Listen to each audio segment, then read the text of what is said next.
a isso. Eu não suporto mais.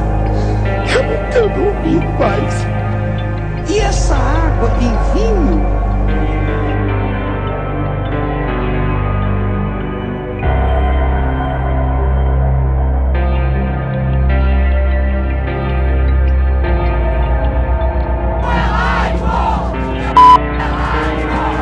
E a gente quer também a legalização do aborto.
Very simply, the whole purpose of the United Nations is to reverse the scattering of Babylon and to bring all the nations of the world back together again.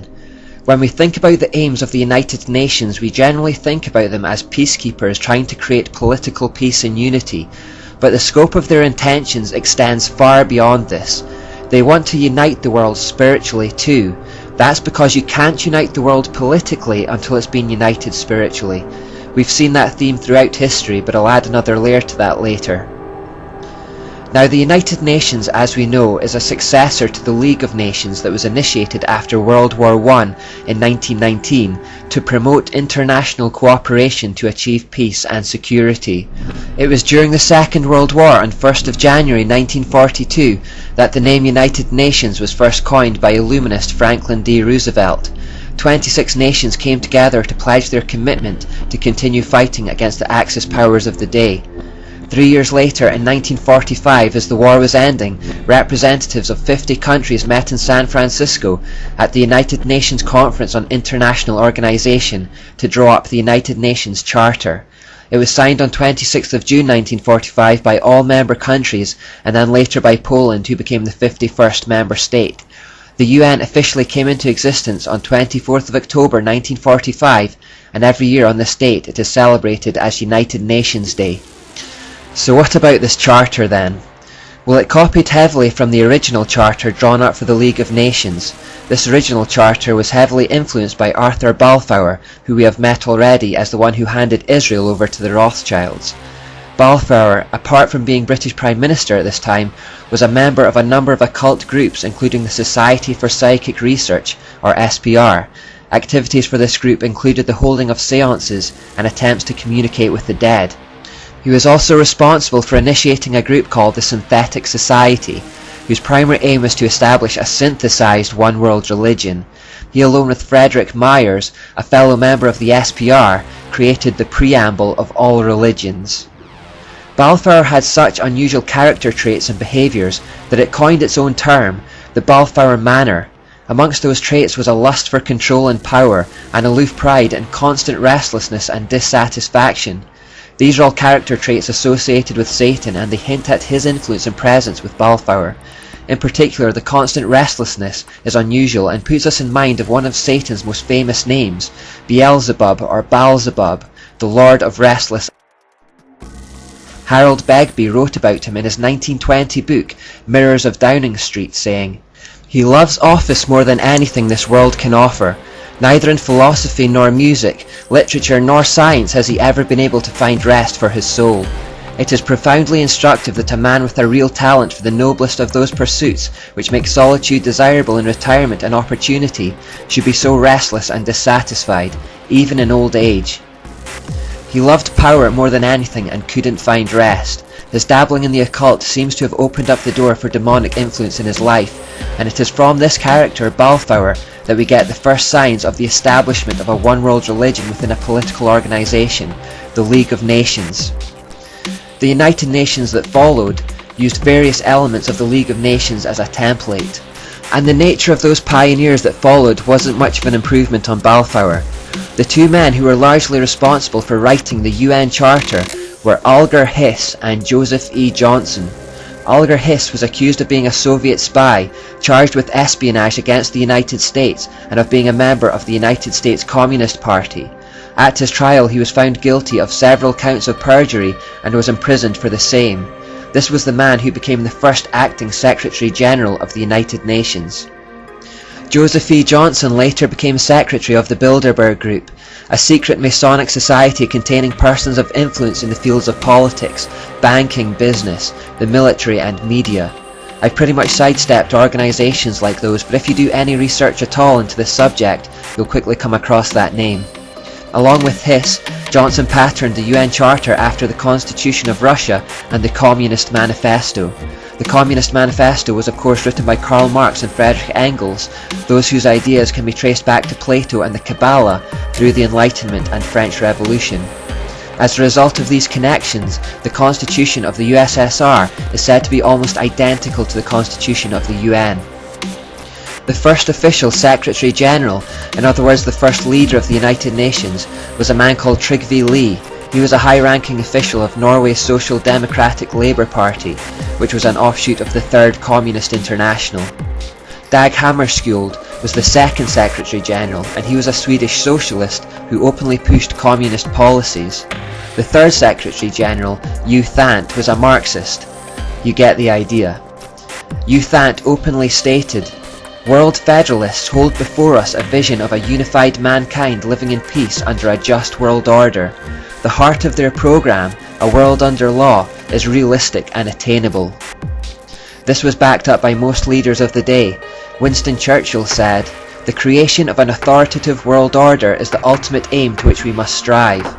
Charles de Gaulle, the French president, said, "Nations must unite in a world government or perish."